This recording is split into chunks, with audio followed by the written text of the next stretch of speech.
Ladies and gentlemen, let's welcome Kehinde Wiley and Swizz Beatz. Thank you, guys.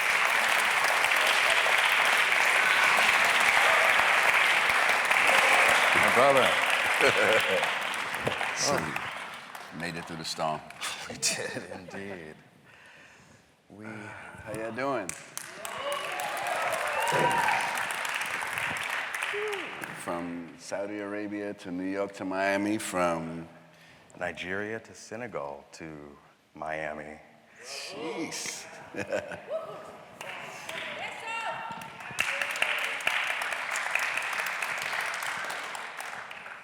So we have a rare opportunity to speak publicly. Swizz and I have spoken so often one-on-one and been able to sort of share each other's lives and journeys. Yeah. The thing is, I feel like we've used up most of the conversation on the flight coming here. Unbelievable. The blizzard. The blizzard talk. The blizzard of 2019. Yeah, New York City. Yeah. I'd like to start at the beginning for you, Swizz. Just in terms of your career, your music career, your engagement with the arts, let's start in the beginning when you were dreaming of the person that you ultimately became, the man that we see sitting in front of us. How does the experience of being the man you are now differ from the person that boy dreamed of? Well, sky's not the limit, it's just a view. Right? And coming from the Bronx, it was like a box. But coming from the Bronx, it also showed me how to escape outside of that box. You know, just watching creativity, just watching all the artists that came from the Bronx and just the expression itself of escaping what was supposed to be your forever home. And it was like, you know what? I love the Bronx, and in my heart it's my forever home, but the world is my forever home. And just making that kind of my goal, kind of my mission. You know, I dedicate a lot of my creative from traveling and seeing other cultures, learning other cultures, understanding other cultures, because most of us like to gauge based on what we read, based on what we see, but not technically what we really experience. Right. And so I felt that traveling was something that added a lot of value to me. And I feel like anyone in this room, you know, if you travel, you're gonna feel something, you're gonna learn something different. And even just recently coming from Saudi Arabia, a place that in the last 2 years moved their culture up by 70 years in the last 2 years. You know, just because the new regime is 40 and under, the whole entire cabinet is 40 and under, and like seeing what that could be like if we just change a couple of things up and put some forward thinkers in motion. I'm just like, man, like, these people are really on one for sure. Yeah. Just thinking about every possibility, you know, to letting females drive, to letting women, you know, not have to wear a lot of, you know, Burqa, hijab. yeah, hijabs, to being able to party with each other and actually witness. This is not even on the news, by the way. It's only like the negative things on the news, but just seeing a whole bunch of celebrations with the youth and the way the culture is moving forward, I got really inspired, to be honest, yeah. Yeah. So this global conversation is one that I see in your music as well. I like that. I'm getting interviewed by Kehinde Wiley. This is not a regular night. I'm trying to tell you, this is different. Well, there is no form, right? We throw each other out there and we see what comes out of it. I got some questions for you, though, too. Well, let me get this last one out. Okay, good. All right. Because one thing that I do know is that when you are on the road, you're a sponge. You're constantly listening to new sounds. You're constantly being inspired by young creatives, whether they be in fashion or design or in music. What is it that is on your radar right now in terms of your evolution and the broader evolution of global culture? I think what's on my radar now is mainly the disruptors, right? Like, I'm attracted to the disruptors. I'm one of the disruptors. Kehinde's a disruptor. And it's just like, you know, how can we reshape this place that we live in by creating new rules, by not really being stuck to things that are old, that we know didn't work, right? Like, we know the music business didn't work. It's just a place, a platform for us to, you know, promote up until a certain level, but then from that level, we have to graduate from that. You know, who's gonna come in and flip everything upside down on his head and not really, I mean, that's the beginning of No Commissions. Right. You know, like, I created No Commissions because I would come to Art Basel and see a lot of different activations that was going on that was meant to celebrate the artists, but the galleries win, the collectors win, the fair win, and the artists kind of got to find their way home. And I was just like, you know, I was just like, you know, one day I want to do a fair that's 100% for the artist, for real. And Kehinde Wiley was one of the first, matter of fact, the first artist, major artist that wasn't scared to put his work inside of No Commissions, to show that expression, to show that freedom, although people told him it wasn't the right thing for him to do. And now we in snowstorms together, making our way to Creative Talks.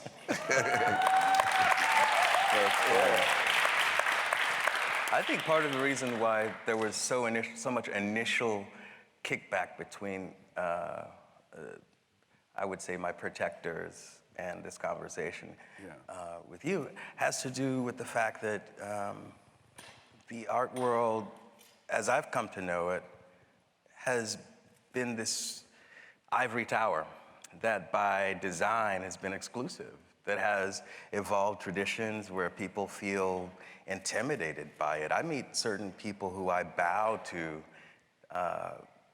in many different walks of life and careers, who tell me when they're comfortable, you know, honestly, being around artists intimidates me because of the way that galleries have made me feel, the way that museums have made me feel. There's this aura of difficulty as an aesthetic component that is, I think, not up to the occasion anymore.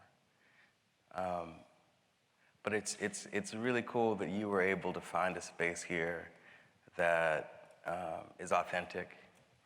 And I was told many years ago by Jeffrey Deitch, in fact, that... Jeffrey, yeah. He was actually my first major art dealer in New York, and he was really curious about this question of where hip-hop, art culture, painting culture, and that intersection collide. And he said that he obviously would not have any authentic way of spurring that conversation, but he said that there will be at some point people, and he's like, well, you know, you might be one of those people. And I was, in the Jeffrey voice. and I think you are on the leading edge of that conversation. I think we both are on the leading edge of that conversation, because the point, it comes down to, you know, when is the culture going to own the culture? Right? Yeah, it's like, we know how to be great students. We know how to be good artists, be good friends, be good socializers. But at the end of the day, it's like, when will the culture own the culture? And that's what drove the Dean Collection. That's what drove No Commission. And that's what's driving all of the things to come next. And even what you have going on in Senegal with your facility that's facilitating artists and greatness, like, these steps are the steps that we need to take. because at the end of the day, we can get a nice space like this, we can get a nice audience like this, we can come and do our job, and then own nothing of it. And I think that's a waste of time. Yeah. At the end of the day. Yeah. Well, the Dean Collection is going to be and is a juggernaut. And it's really exciting not only to see who you are excited about collecting, but how you interact with artists all over the world and discover their voices. Talk a little bit about social media and the way that engages you as a collector and the way that artists interact and find each other. Well, I try to get off of social media every day, and I can't. Right? And the reason why I say that is because it's like, here goes this platform that, see? Right? Unbelievable. It got to him, right? Here goes this platform that allows you to connect with the world, and 99% of the people are connecting or think they're connecting with the world. And as grown-ups, we're sitting here worrying about what a 12-year-old is writing to us. Just know that, like, you're talking to, like, a 12-year-old. Like, you're sitting there like, whoa, this person doesn't think I fit or I look like this. That's because they're too young to understand how they fit. Right.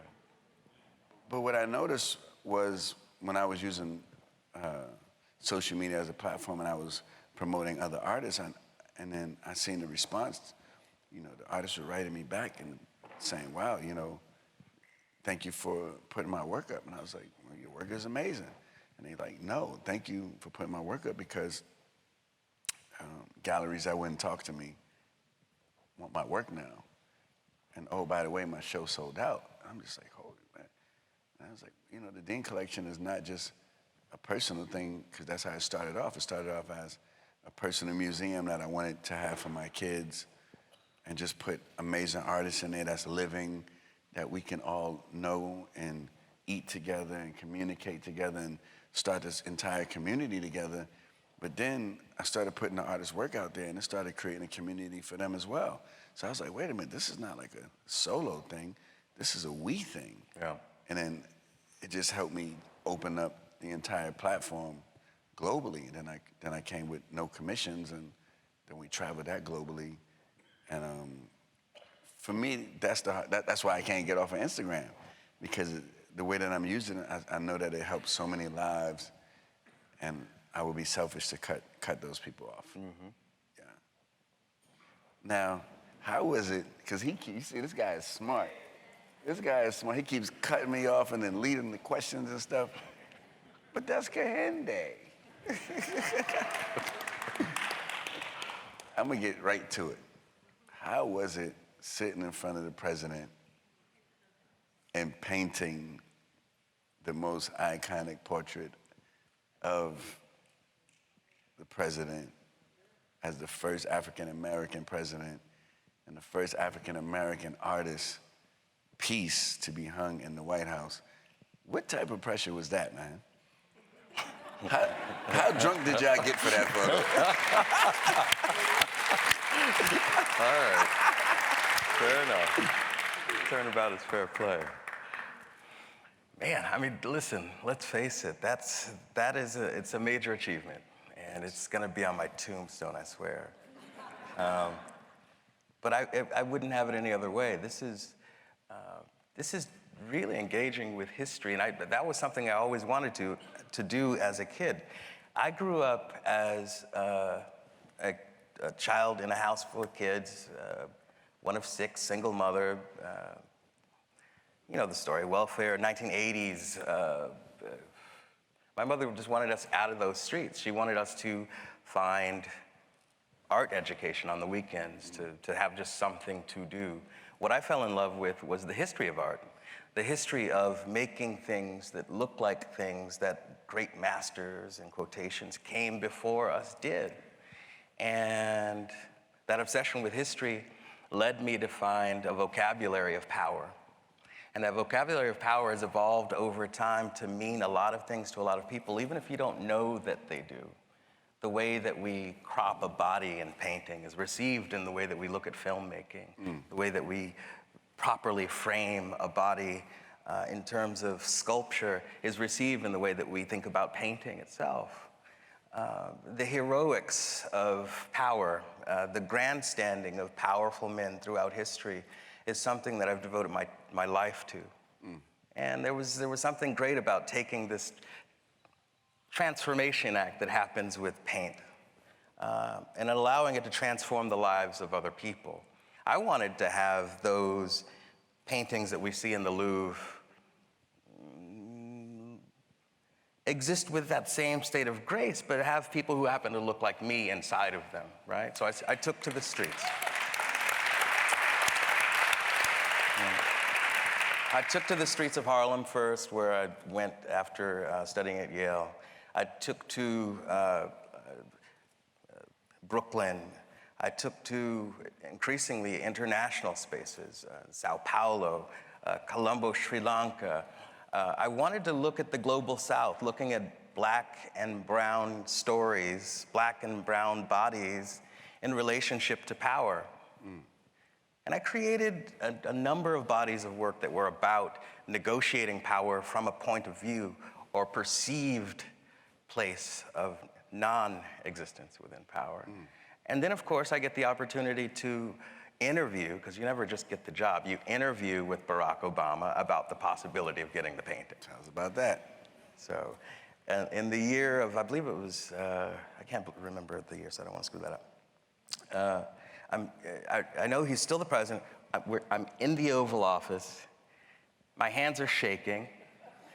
And, they're just like, wait, he'll be in a second. This incredibly tall, dashing guy comes in. Kehinde, how are you? And I am immediately charmed outside of that space. He knows, I guess, because there's certain personalities that know that they make you nervous.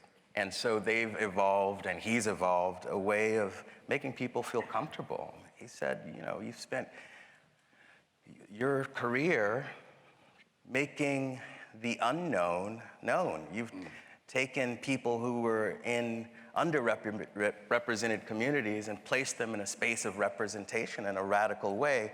I'm the most powerful man in the world. What you gonna do now? Yes. Can't remember exactly what I said, but I got the gig.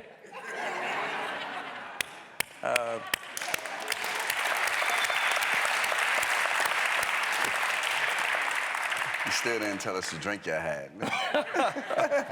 We weren't drinking on that one. That was a nice midday's afternoon. I remember going through a number of art history books and talking about the importance of your own personality being part of this, and the fact that I go through all of these poses with the subjects of my paintings. Each one of the young men and young women that you see in my paintings go through art history books with me and say, you know what, I see something in that. There's a reason why there's a lot of sword wielding and sticks, and there's a desire towards, in some ways, domination when people want to see themselves as both beautiful, graceful, and powerful in a picture. So when speaking to him about his own painting, I recall us going through a series of versions of this thing. And what I wanted to do was to have his life story embedded in it. So when you see that field of leaves and flowers behind Barack Obama, you're seeing flowers from Kenya. You're seeing flowers from Indonesia. You're seeing the state flower of Illinois. You're seeing flowers that are only native to Hawaii, charting a kind of global presence, a kind of global engagement that predates and undermines many of the expectations that we have around black men, black masculinity, and our capacity. But what part did Michelle have in this? Michelle is a voice. Was he the boss or she the boss? Oh, come on, that's a team. And Michelle is, I can only pray to have a powerful partner like that, someone who's able to to see the potential of what's in front of us, in front of him, in front of America, and to help him engage in this conversation as well. I remember when the portrait was coming into completion, because there's computer versions of this as well. You sort of map it out a little bit and send in things. I got a call and he said, the first version that you made, I love it. Michelle doesn't. And I swear I wasn't going to talk about this publicly. I didn't actually, I just, look at it. And I said, well, let's look into this a little bit more. And I think really what it really came down to was that stylistically, there was a continuity with the Kehinde Wiley style that was missing in some of those earlier things. In fact, in some of those earlier versions, I was even editing myself because I was looking at the history of American presidential portraiture and saying, well, I can't do that. We can't do that. And Michelle was back there like, yeah, you can. Now do it, right? Yep. And I think that there was something really great about being able to triangulate this creation act, both through conversations with Barack, conversations with Michelle, conversations with history, and to create something that's never existed before. I mean, it's not shadow dancing any longer. This is now out in plain air. It's now a conversation over time, and an uninterrupted series of portraits of powerful people who've led this nation. And I've been able to serve as the witness to that. Absolutely. That's brilliant.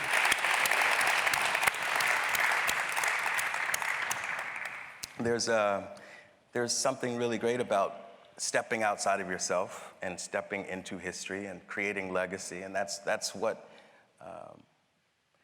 BlackRock, my foundation, is about. Absolutely. That's what the Dean Collection and No Commissions is about.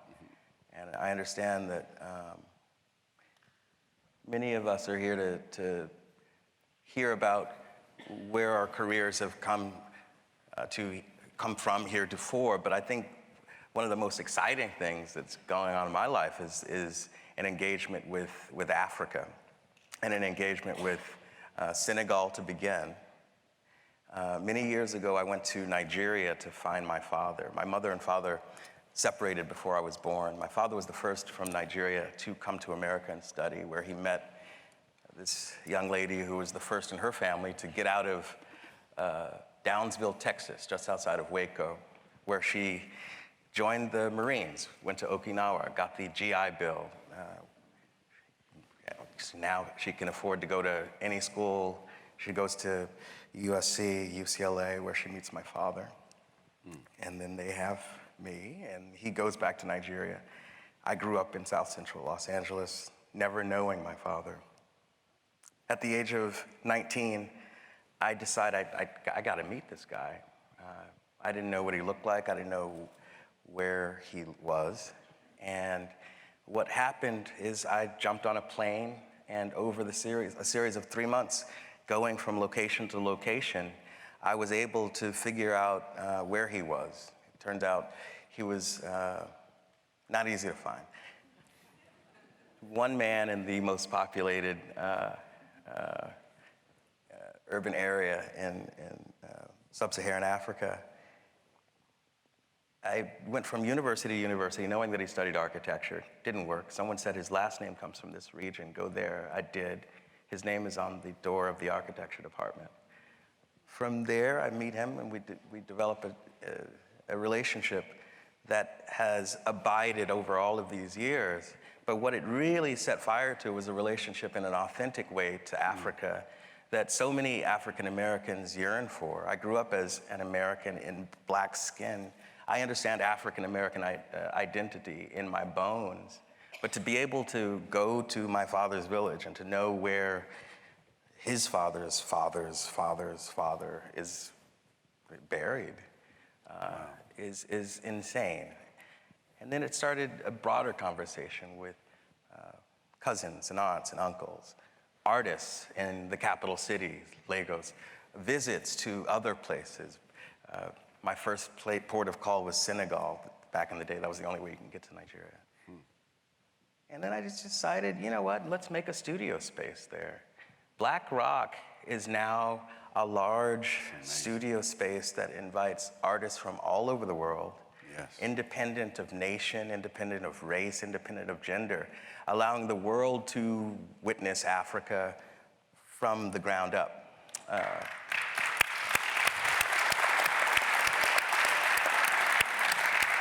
And I think the idea for me was that my understanding of Africa, and Nigeria specifically, evolved over time. I grew up with these televisualized notions of what Africa meant. And then over time, I started to realize the difference between images and realities. And I think I understood it would be really powerful if more than just I got a chance to look at that and to bite at that. And so now we've got artists from all over the world, 3 at a time, strangely. It's the same amount as the Studio Museum in Harlem. Thelma Golden gave me my first start as an artist when I was invited to be the artist in residence at the Studio Museum in Harlem, where now I can echo that same program, that same scale, that same intimacy. A small group of 3 at a time, each holding hands, figuring it out, working together in Africa over a period of time, and allowing that to evolve their work, evolve their relationship to blackness, to Africanness, to urbanity, and what the potential of that continent is. It's Black Rock is on the water too, huh? It is on the water. Yeah, it is on the water. It's heartbreakingly beautiful. There's literally black rocks, black volcanic rocks that line the shore. And initially I considered it to be something that I'd like to embrace. And so I named the entire project after those volcanic black rocks, the site of well, back in the day, they would say it was the point of no return for many enslaved Africans who would leave from those ports of call. I witnessed it, and it's amazing. Congratulations. Thank you. Yes.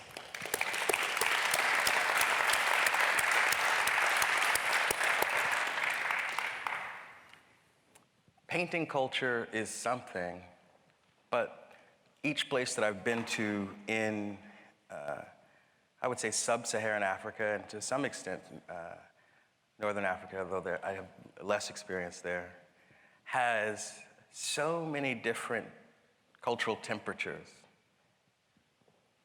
Talk to me a little bit about the fact that now I can turn on Hot 97 and hear Naija music in a way that feels just as contemporary as anything that came out of the Bronx.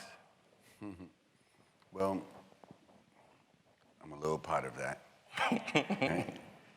But I think most importantly, the world is a smaller place now. You know, technology has made those super far destinations come into your living room. And the talent that's coming from Nigeria, the talent that's coming from South Africa, the talents that's coming from all over the world now have a seat at the table. So much that those stations can't even predict what's the genre or sound that it's coming from. And that's the era that we live in now. We live in the era of disruptors. You know, I'm a disruptor, you're a disruptor, and those artists that would have never been heard before, never been taken serious before, and now the leading disruptors, and this is what we need. Right. You know, we need the disruptors. We need people to come in and do other than the program, right? Because we've been programmed long enough. You know, I think life begins at the end of your, and yes, you do. Yeah. Life begins at the end of your comfort zone. And especially here in America, we've been so comfortable so long that we damn near lost the plot. Yeah. You know, we lost the plot. And, but now is the time to take everything back in and say, you know what?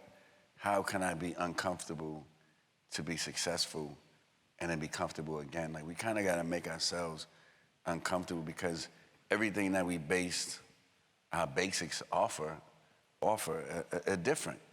You know, like, this used to be the land of the free, right? And I'm not a political person, but I'm a real person. Now, you better have your papers right, or you'll be gone overnight, right? So it's like we have to readjust now to the times. The times are different, but most of us are still living in those same times, and most of us are dependent on those same things. Man, the rules are just different now. And now, I kind of like that they're different because it puts some responsibility on us. I think that we was cruising into the sun for too long and just coasting with no worries. Now, here we have the same worries that every place that we used to talk about have. Right. Now, how we deal with that? Right? We deal with that by powering our own self up, by powering our own creatives up, by powering our ideas and going out there and handling and physically touching it instead of waiting on the sideline for somebody else to do it. Yep. You know, because that's what we do. We wait on the sideline for someone else to fix our life. What kind of sense does that make? Right? Like, no, you're gonna base your family well-being off of somebody that you never even met before? No, we have to base it off of our own know-how, our own education. We have to become more independent for all of this to change. No. Yeah. I like that. So it's almost about, it's a survival story. It's about a survival of a type of American, what would be the leading edge of, what is it, American ingenuity, American know-how, American optimism. We've told ourselves a lot of stories, and I think at its best, every nation does. Just like money, nations are stories. Our storytellers have always been a small group of people, and I think that was part of the problem. I think that now as we sort of evolve out of this era and we start being spurred to have conversations like these based on this political moment, changing who gets to write the narrative, who has the house keys, is important. And I think access is a really key part of it, because so many of us don't have or don't feel emboldened or enabled to have those conversations. Some people just don't have the spare time or the space or the cash to be able to take those moves. So many great thinkers, and I think this is one of the things that you and I have the privilege of being able to do at this point in our careers, which is to provide space, a well-lit space with other people of goodwill, to ask those tough questions. What does the future of American empire look like? Is there a future to American empire? Should there be? And also, what is the script for the global picture? So much of what Swizz and I are doing right now is to engage a much more internationalist notion of how artists and art philanthropy and cultural engagement work. It's no longer just about London, New York, Berlin, maybe Paris. It's starting to sort of evolve into a space in which so many platforms can be taken seriously at once, where we can create cross-platform synergies and to be able to say, all right, each one of these voices can arrive at new political solutions, aesthetic solutions. All these things are abstractions, but I think in the hands of people who actually make stuff, those abstractions become really quite beautiful films and books and paintings, and it's just kind of really cool to be able to play a role in whatever small and perhaps big way we can. But I think that, and I agree with what you're saying, but I think that the financial part used to be a big part of it. But I think the energy and the mindset is more of the part of it now. Because I think that, like, you know, everyone in this room can have their own opinion of how they want to see things, how they view things, how they want to change things, and actually really make it happen now, right? By building community. Like, the whole thing is like, how can you change with community? Community is like the biggest currency, right? You know, I know a lot of poor kings, right? Have everything but have nothing. But I know a lot of real communities that can come together and build things that those people in charge have to pay attention to. So I think that the objective of the whole thing is, how can we come together and paint those pictures that really matter to us, no matter what color we are, and change those things? We have to come together to change those things. And the only problem that we have is that we only come together when it's catastrophe, right? We only want to come together when LA is burning up or the towers are hitting New York. Like, we only want to come together when it's tragedy. Like, we only want to march when the shit hit the fan so far. Like, those marches and those different things are supposed to be happening on a normal Wednesday, right? Let's not just, you know, let's not just march for social media. Let's not just march to just put on Instagram that you was there. How you gonna be at a march and don't have a plan? Right. What the hell type of walking is that? Right? I can't do it, right? Right? Like, if we're gonna march, we're gonna have a plan, we're gonna have a roadmap, we're gonna know why we're marching, we're gonna know how to follow up, and we're gonna stick to that plan until it's executed. Now, we're just victims of hype, and that's what we gotta change. We gotta change our appetite to be accepted. Like, we're so thirsty to be accepted that we'll do anything. Like, you know, we'll march and do all this stuff here. You don't even know what you're marching for. Like, why are you here? You're just here to, like, stop. Right. It's a waste of everybody's time and your time. So I feel that if we can come together as a community that's colorblind, actually, because at the end of the day, we breathe in the same air, we bleed the same color, but the businesses separate those different things, because that's how the voting works, that's how the classism works. It all works through other people separating that. But look at us in this room. We volunteered to be in here together of all colors, all places, everything. Yeah. This is the real world right here. So let's not let them paint a fake one. Yeah. I like that. And you say you're not political. I'm not. I'm just real. I think, and well, I mean, let's, the polis, the group, the community that you're talking about is the only thing that allows people who want to be able to experiment in the arts and who don't have the resources and the means to do that, or sometimes the resources are emotional resources as well. The community functions in the sort of direct political way, but I'm also thinking about just that way of fostering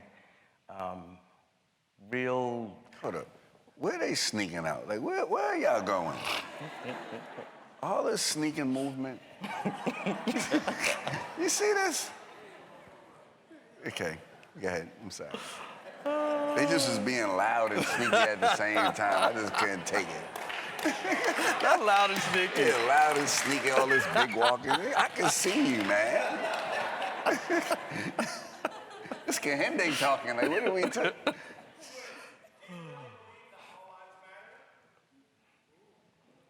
Do you believe it?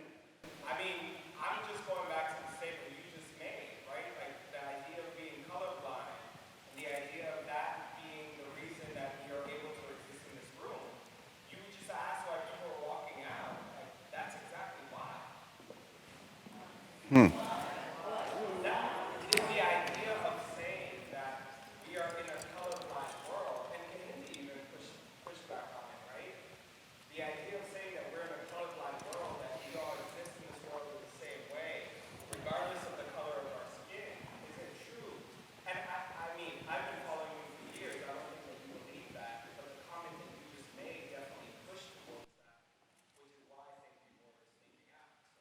No, I think they got a date that's after this, and we was running late. You know,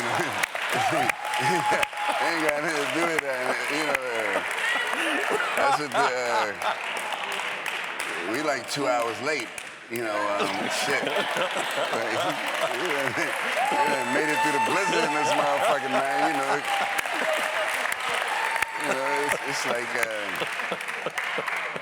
you know. I can't. I'm from the Bronx, man. Shit. I don't know. And, you know, for me, I have friends of all colors. You know, and that's just how it is. And I still have friends of all colors. I know a lot of people of different colors that go through the same shit. At the end of the day, I've never seen a president to this day change anything in none of our hoods. Okay, so for me, the people that come together, we you know, there's no big I's and little U's. We are all in this together, you know, and although that we take it personal because we are people of color, my thing is, from traveling the world, I've seen people all over the world go through the same thing that we go through in the Bronx, and Italy, and China, and India, and Africa, and all of that. So it's kind of hard for me to just make it a us problem because it's highlighted in America. It's a world problem. And that's where we got to handle this. You know, it's a world problem. And it's,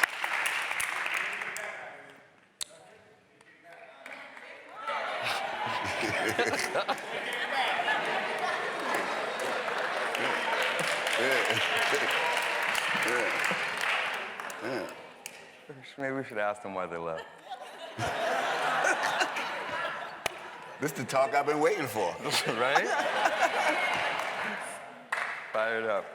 What the hell was I talking about before? Straight out the blizzard. Right. No, I think what I was talking about relates directly to this question of race, because communities can be defined by race or gender or sexuality, but sometimes we choose families that are non-traditional, and sometimes we choose families that are the ones who will love us. And I love people who love me back. And that's the only way to create a real honest space. When people ask me why I don't paint myself, I often say, I do. It's just, you know, you look at all this stuff. I'm the one pointing. It's a collection of me pointing. That is myself. Yeah. But to be honest with you, the real answer is that it's much more interesting to look outward than in. Definitely. And the act of pointing, the act of generosity, is a little bit more dangerous, and you never know what you're going to get when you're going outside of your group or going outside of what you think is sacred or safe. But one of the biggest and earliest gifts I got from my mom was just like the idea that you have to learn other languages. You have to be able to shapeshift. How many languages do you speak? I don't talk about that. No. You gotta understand, this guy is different. How many languages you speak? Come on, you can't say that. How many languages you speak? I like a good surprise. And you've been with me on the road a lot, and I've surprised your ass. Every time, by the way. How many languages I was raised by a linguist, so, you know, I've got tricks.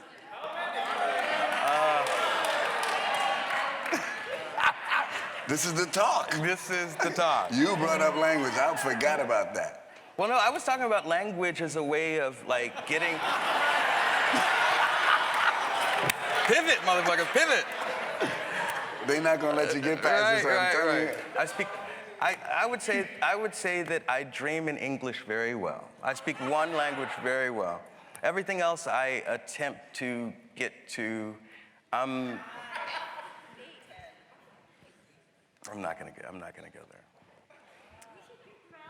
I am proud of it, but I'm also not. He speaks a lot of languages. I'm telling you. Okay, so. Speak to him in another language, he's gonna answer you back, guaranteed. I'm telling you, this guy, Nabule. I can't. Okay, so if the more I deflect this, the more it's going to become a thing. So let me just say that I do a good portion of romance. So, you know, you've got... ouais, je parle français. Of course. Si, yo puedo hablar español también.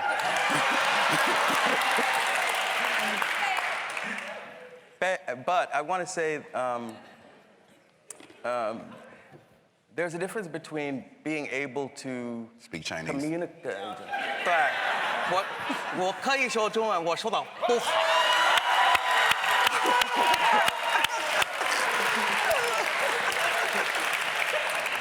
I told you. There's a difference between like just a What few. did you say? I said.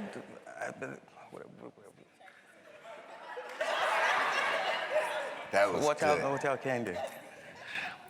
So there's a difference between like actually speaking something and being able to just trot out a few utterances. And what I like to do is to actually be able to go deep and to be able to say that. And so I'm not there yet. And so I don't want to be able to walk around beating my chest. I like to just surprise people with these little moments of... Oh, they surprised. I'm telling you. But there's... okay, so my French and my Spanish and my Chinese are my core. Then we start piling on semi-fluencies on top of that. So you get Portuguese, you get Wolof, you get Russian, and so those are just like features of what it means to just be out there and trying to slowly evolve as a person, right? But okay, so now this is what I meant to say, which is that language is a tool that allows you to like radically pull yourself out of yourself and deal with histories, because embedded in each language is not only words, but the reasons why they got there and the histories behind them. There's also a dance that you become. Like when I'm speaking French, I'm not, Kehinde, you've seen this stuff. There's like there's a becoming that happens in it, and there's a sharing, and then there's also like an openness that happens on the other end when you're talking to someone who opens up to you, like, oh, shit, okay. Mm-hmm. You've taken the time to come over and understand my language. What does that say about you? It makes a lot of this disappear sometimes, not all the time.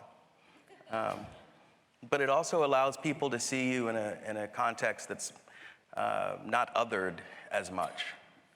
And one of the things that's happened as I've had studios in different parts of the world, at this point, I've been able to have people sort of look at me as an American, look at me as a Nigerian, look at me as someone who exists within certain like false media stereotypes, but then they're able to kind of drop it a little bit once you can kind of go toe-to-toe and engage with them a bit. It's just kind of like, oh, it's that much easier to humanize. Because really the enemy is the kind of dehumanizing that happens when we are held at distances and then oftentimes not seen. It's often the victims who can look at others from a place of being broken. And you know, there's a type of art that I used to make that was from a place of being broken. It was very concerned with racism itself, the metaphor of stereotype, the antebellum signature of American. It was boring stuff, right? I was making like cliche race art until I started realizing that race was at once anything, everything, everywhere and nowhere. Mm-hmm. So it was something that became a unifying feature of my work, but then something that just happened to be part of the work. So my relationship with race and the question that this young man asked tonight is really complicated because Jumped way out the window. This guy jumped. He done jumped off of his seat onto the stage. And it's okay. But let me ask you something.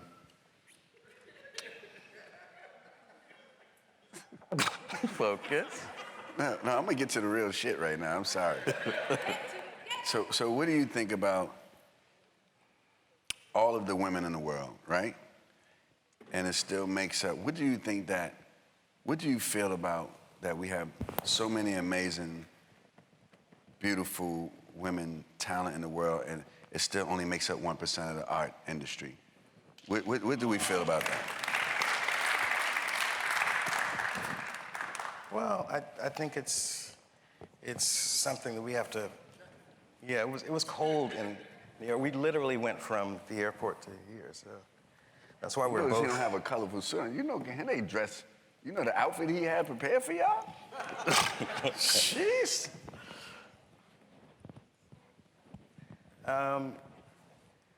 It's systematic, and there's a preference for a certain type of art, and unless we come to terms with that as art consumers, as curators, as collectors, and as artists ourselves, and we're not going to.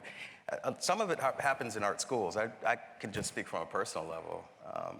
When I was at the San Francisco Art Institute, but probably more at Yale, there was so much more respect given to the voice of specifically white male artists. And it was subtle. It would happen in the critiques, and it would happen in ways where arguments were made and people were just being dismissed. And I think that a lot of women just kind of, I wouldn't just say women, I would say women and people of color, they just kind of feel marginalized and just kind of give up. Like that spark there's only so many times that you get kicked until you just sort of lose the desire to get up and do this anymore.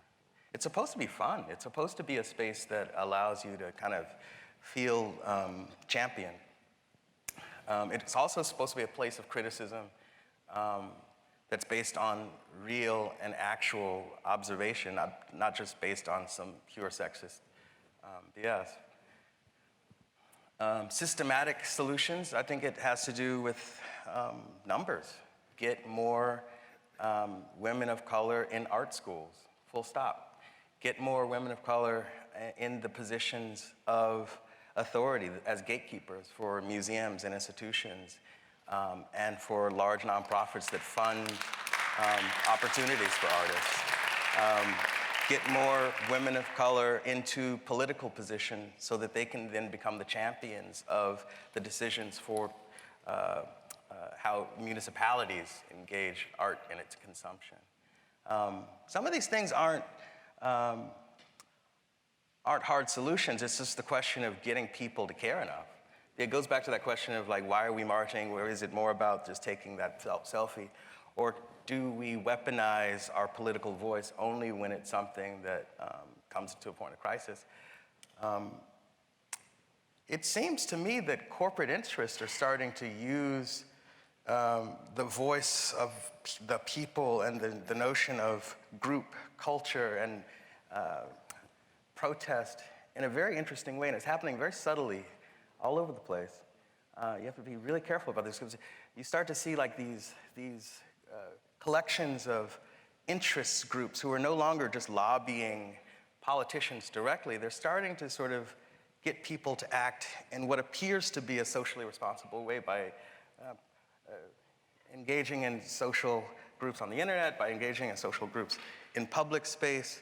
But I think maybe the fear of that happening in an artificial way might cause people, scare people to do it in the actual, in the real world.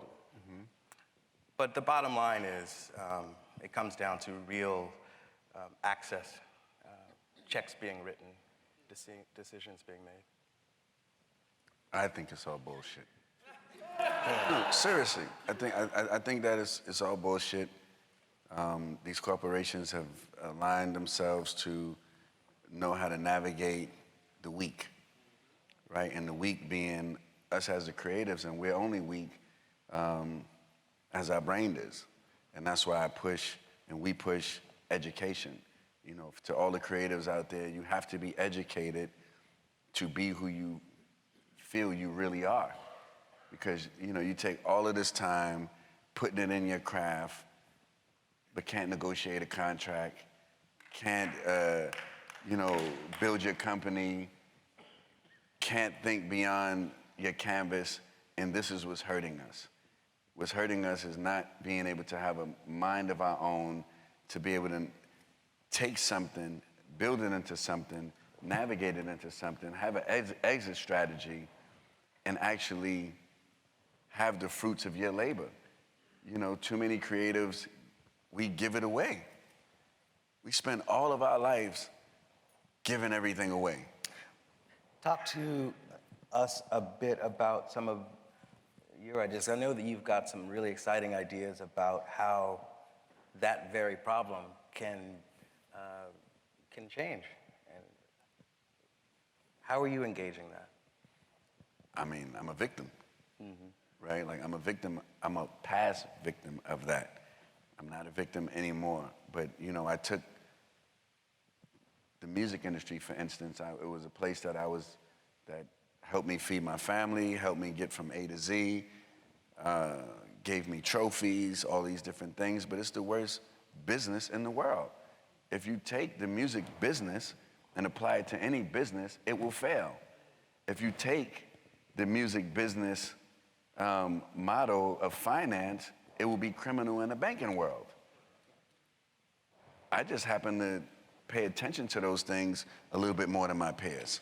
So I quit the industry for 6 years and didn't take a dime from it so I can build up my own self-esteem and build up my own trust to do other things. And I went to designing cars and designing watches and doing fashion and doing everything but music. And it built my confidence to where that... You went to Harvard as well. That was recent, yes. Case study now. But what I did was I just diversified my portfolio to be able to come back to the music industry as an owner and not a slave, right? It's a big difference. And a lot of us, we have nothing. So we all started from nothing, so we get caught up in the hype of $100,000, or we get caught up in the hype of $1 million. You have to understand that $1 million is the highest interest loan that you can find in the world. It's the truth. But coming from the Bronx and watching your mother and your grandparents, you know, do whatever they need to do for food, $1 million sound like we're gonna make it forever. And this is how they get us. We have to be thinking beyond the $1 million. I'm not saying don't take the $1 million, right? Well, I'm saying know when to replace the $1 million for your own $1 million instead of a high interest loan that's gonna end up owning you more than you own yourself, right? Like, why is the music industry based off of a penny rate and it make billions of dollars? Like, why are we not challenging this?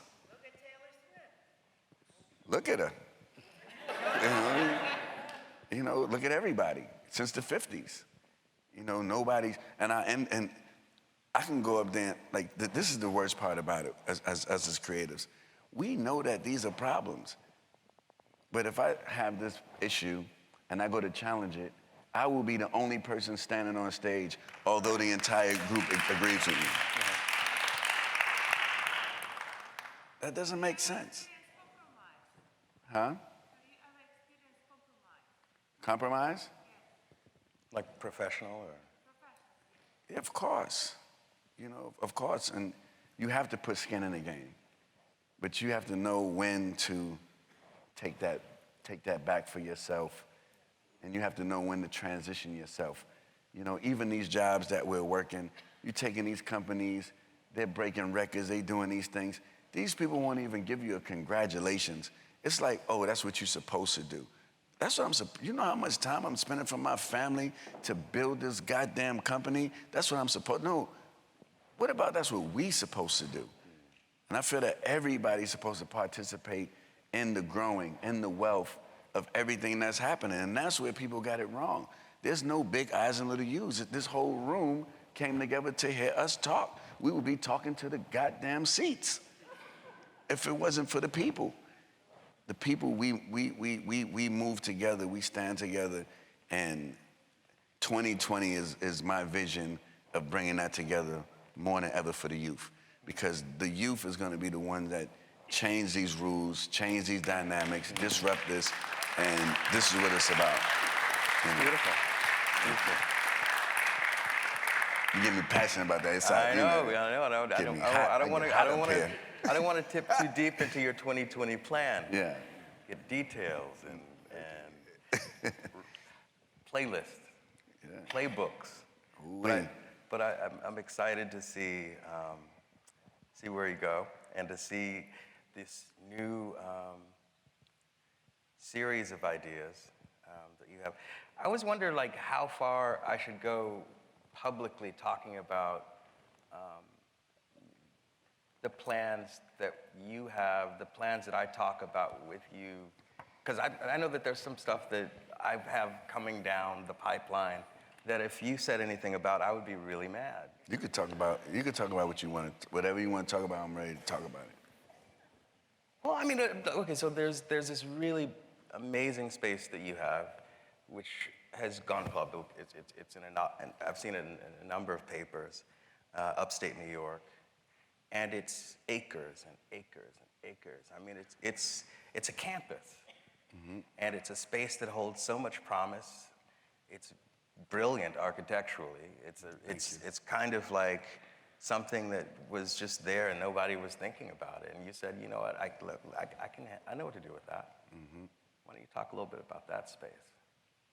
What you plan to do with it? Well, I'm a disruptor. I wake up every day happy to be a disruptor because I feel that it's going to take the artist to save the artist. You know, it's not going to... Y'all can clap for that. That's real talk, right?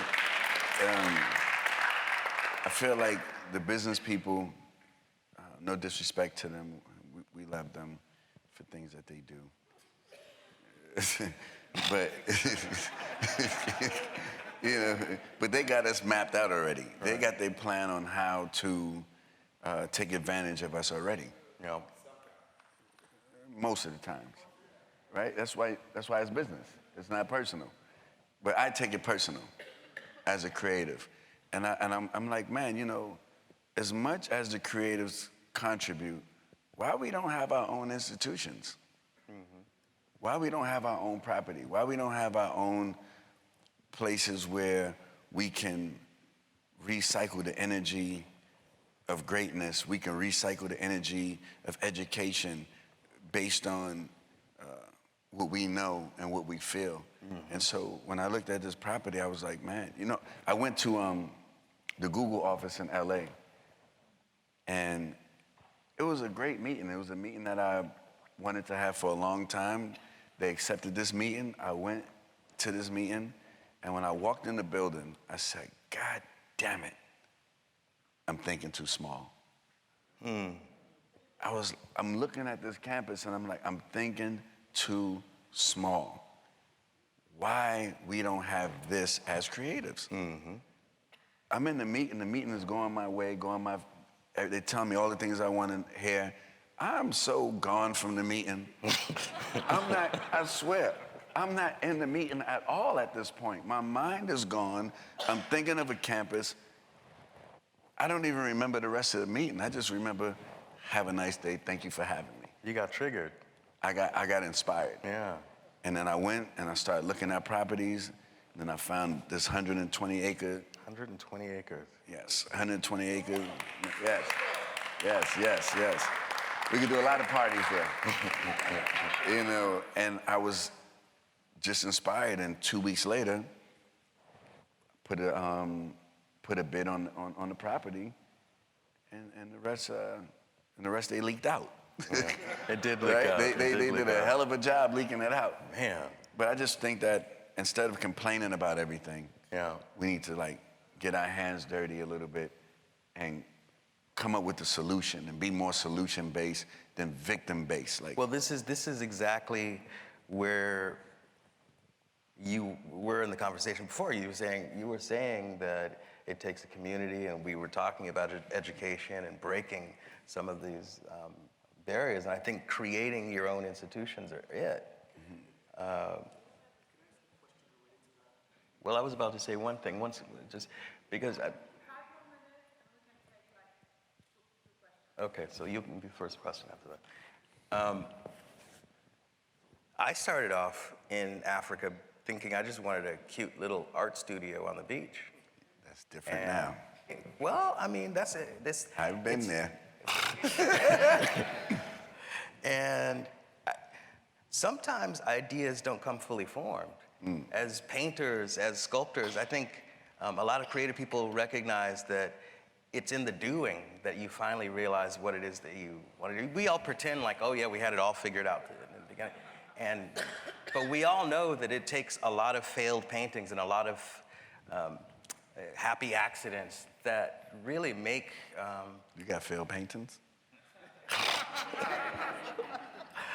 Yeah, my failed paintings don't see the light of day. Yeah? And so... You need to come take a but you peek. Yes. Oh, Lord. Let's go. No, but the idea of cancer as a metaphor for me is a really important one. And I think it can be terrible. It can destroy lives. But as a metaphor for infiltrating systems, as a metaphor for getting within the body and multiplying, I think that this is sort of what we seek on some level as a call to arms. We're kind of like this creative carcinogen.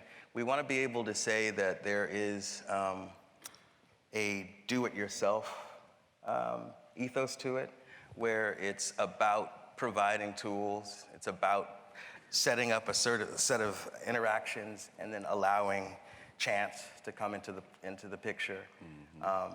I love the way that you think about your own projects, because you never really over-determine the parts. You just simply set the stage.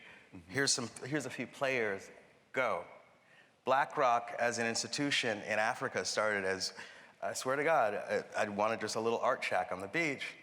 And now we have plans to have several BlackRocks in pretty much every major African capital in the continent.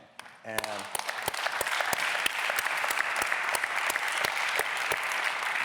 it's the idea that something as small as the itch to share your studio space can become a social movement that I think we're arriving at there. I agree with that. Oh. Congratulations on that. And congratulations to you.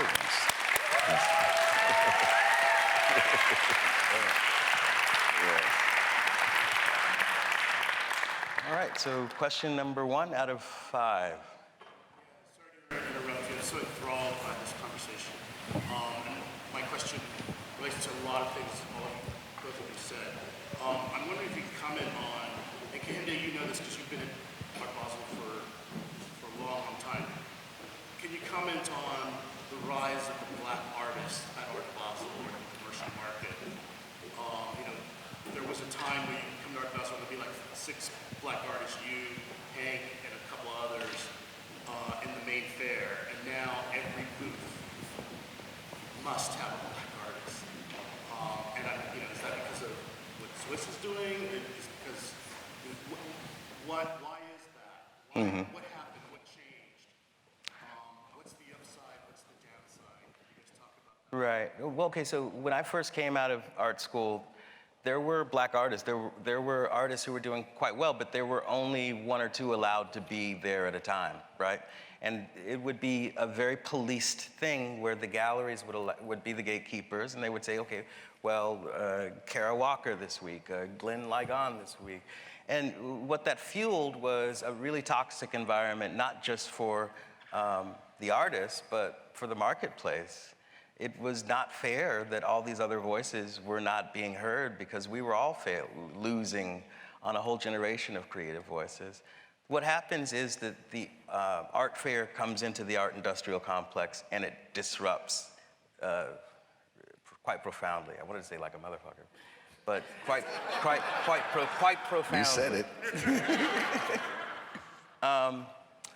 And brick and mortar is no longer a thing as much as it was. People now need to be in one marketplace to look at it, to basically the collectors say, you come to me. At the same time, few artists are actually starting to make a lot of money and starting to have a lot of visibility because there's the rise of the social media culture, which propels them out of the shadows of a very privileged art world and starts to allow for this new social scene, because it's both. It's the rise of the social scene that the art fair culture is, the sexiness of that social scene. Many people don't even realize that there's an art part to it. But once that starts to become as popular and the artists are, the few artists of color are being seen as equally viable, journalists start to come into picture. And there starts to become this mad rush for content. It becomes an arms race. And I think I think what you're starting to see is that the level of quality has not gone down. The level of quality has, in fact, increased year on year, because when you keep people out for so long, their knives get sharper and sharper, and they're just waiting for a chance to be let in. And so you just crack the door a little bit. It's the NBA effect. It's the NFL effect. It's just the sense of being denied presence only allows your voice to become that much stronger. And I think it's not a trend. It's not something that's going to be a flash in the pants. That's like saying, was blackness in the NFL a trend? We all know how that worked out. I think it's a matter of inclusion that's starting to scare a lot of people, because what it means to some is that they have to compete on the merits of their work. And that's a great opportunity for everyone, because now everyone's work gets more interesting. Everyone has to sort of do more than simply point, but actually create eloquent structures that can compete and go toe-to-toe with the greatest voices, regardless of nationhood, regardless of social status. Is this a feature of the marketplace? I don't think exclusively, no. I think it's a feature of how this weird fever dream, this weird dance between the marketplace and the broader revolution of social media culture sort of came together and made a baby. I usually don't take credit. I'm gonna take a little bit of credit for this one. Like, honestly, because, I think when I take credit, it's on behalf of everybody, by the way, because it takes a movement to move things. And I think that, it comes from even Kehinde supporting No Commission at an infant stage, and it comes from the Dean Collection supporting Kehinde as well. And what it showed that the people can actually change the climate. And that's the thing that was the most inspiring, to see a market that nobody was paying attention to, that me and my wife chose to really go hard with publicly. Because most collectors don't want to display what they have for whatever reasons. They don't want people to know that they that seller of that work.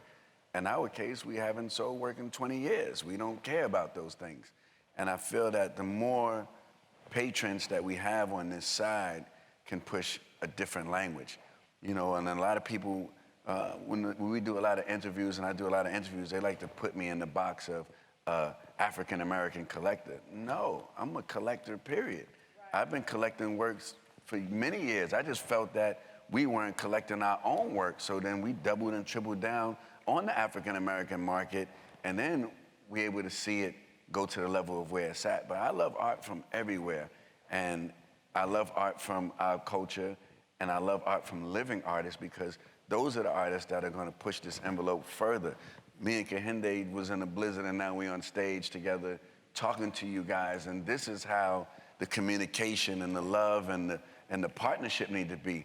When I purchase work from a Kehinde or whoever artist, it's not a transactional thing to me. It's not a transactional thing to our collection. It's a welcome to the family. And that's how we have to look at how we collect, how we buy art. You know, Kehinde's work is priceless. How can we ever purchase really a Kehinde work? He's letting us borrow some of his greatness. And this is where people get it mixed up. They think that they're purchasing something as a trophy to do something, God forbid, when he's not here. No, man, this piece is worth everything while he's here. And this is why we have to celebrate our greats while they're here. Yeah. I stopped collecting artists that are non-living. Gordon Parks, I had to make an exception because his photography was so dynamic to our culture, and I don't see his work in my peers' house. So I'm like, you know what? We have to do something about that, because when the youth and our kids and people that actually grew up in the Gordon Parks setting are asking to see his work, you know how hard they have to ask a museum or someone, like, listen, we need to see Gordon Parks over here. They have to really program that. If they ask the Dean Collection to see the Gordon Parks, we're gonna make it available whenever we wanna make it available. So that's why that was important, and that's why we have to own pieces of our own culture so we could paint our story, make our decisions, and let it go the way that it needs to go. Mm-hmm. Yeah.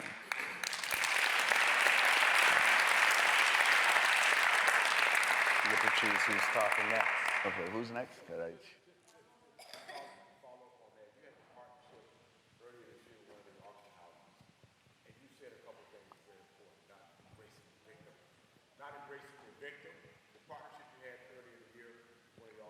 Sotheby's. Mm-hmm. And you talked about not embracing the victim and then now again owning our own culture. How successful do you believe you've been convincing your peers? Because at the end of the day, for everybody, I mean, I'm not an owner of Kehinde because it's probably out of the price range. How successful have you been, you believe, convincing your peers to write checks like you did earlier in the year with New York? With P. Diddy? Well, I think I feel that I've been very intricate in a lot of decisions being made with my peers. It's different because it's not like any other culture. Everybody want to be their own boss. And I have to allow everyone to be their own boss. So people ask me for advice 9 times a week. In the 7 days, right? But I'm like, you know what? I was put here to advise. No charge, no anything. And me and Kehinde was talking about this earlier, because the advice that I'm able to give people is very valuable to them, and people make real living and real business off of it. But my thing is, if I can advise the culture to do something that's amazing and it works out for them, that's a payment right there. And that's how I look at it. So when it came to the Kerry James Marshall and Sean Combs being the owner of it, that was a real conversation, because that was a very intricate time in the African American art scene. You know, Thelma Golden had her museum auction that day. It was just a big day, and I had to use my resources to make that day work in our favor, to actually make this market to what we are seeing today. You know, he got the Kerry James Marshalls. I took care of the Lynette piece. Then, Thelma Golden got her thing going on. Like, these days don't come every day. And so we have to use our resources at these times to get in where we fit in. And I commend Sean Combs as the businessman that he is, as the icon that he is. Not no rapper. That wasn't a rapper move. That was a mogul move. And a lot of the papers and everything want to put this rap bling bling vibe on things that are happening that are iconic and cultural. We're not accepting that. That shit is over, to be honest. You know, and we have to give we have to give props when it's due. That man spent $21 million. There's nothing rap about that. Like, I haven't seen it yet. But there's belief in that. There's hope in that. There's support in that. And this is how we got boxed out of this is how we got boxed out because of the financials. Now, we're coming together and we're thinking a little bit different and we're making the financial obligation our obligation because, once again, the music industry is the worst industry in the world. And we feel that just because we can do a musical talent that everything comes for free, we have to put no skin in the game. That is the first way to be out of position. And I felt that with Sean Combs did, with Jay and Beyonce, the Dean collection, as many of us. Look, I just curated a collection for 21 Savage. Dynamic. This guy wanted to, sorry 21 Savages, you're gonna get haters, but I'm gonna tell the truth.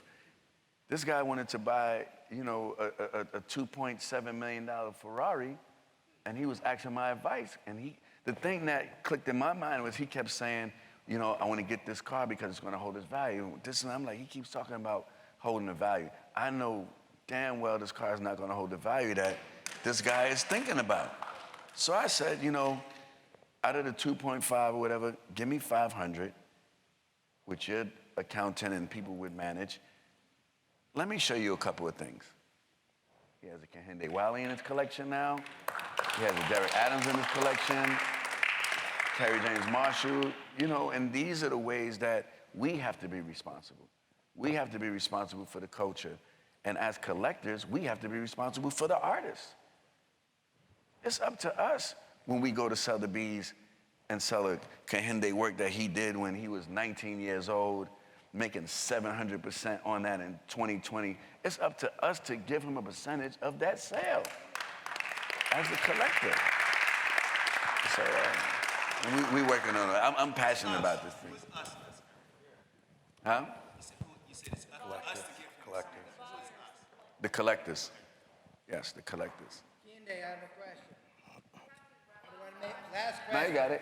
Keep it going. We was late, not them. I don't want to make you uncomfortable or make too much controversy. Uh-oh. Is there going to be a fish fry this week?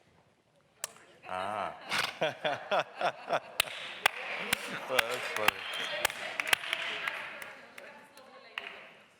I don't. You gonna do the fish fry? Not this week, no. Let's just get some fish. I He can't. catches his fish, by the way. This is not. And it's the weather. It's choppy and yeah. This is to Kehinde. I used to live in Senegal in Dakar, and I noted that there were some amazing artists there. Are you able to deviate from your residency program of the norm and actually bring in and counsel and help the people in Senegal to hone their talents? Well, it's a beautiful question, and thank you for it. For those of you who didn't hear it, she asked me if I'm able to deviate from my program and welcome in Senegalese artists. Senegalese artists are welcome to become part of the program officially, as are artists from the entire continent. I want that to be what the program is about, but it's highly competitive. This year alone, we received 1,000 applicants for 3 positions. So we chose 16 out of the 3 at a time, so a total 16 out of the 1,000. BlackRock, as an institution, will be expanding into not just a privileged space for these 3, but we'll be expanding into an exhibition space, an educational space, media labs, et cetera, so that it becomes kind of like a fluid space.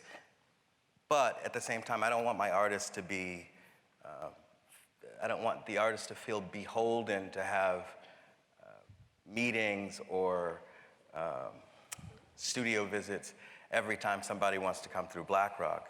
At this point, people, I'm flooded with a lot of love and DMs where people just don't realize that it's a space for artists to work privately. And so they want like tours of BlackRock. They want to be able to have the BlackRock experience. And I think it's time to sort of take that goodwill and do something with it. And so as opposed to just saying, no, we're closed, and this is just an interior space, we're actually expanding outward. And we're creating a welcome center. We're creating a space where during the Dakar Biennale, all of the artists who create work in Black Rock are now on exhibition, both in Senegal, but in New York and across the United States every year. We'll be expanding outward into other nations.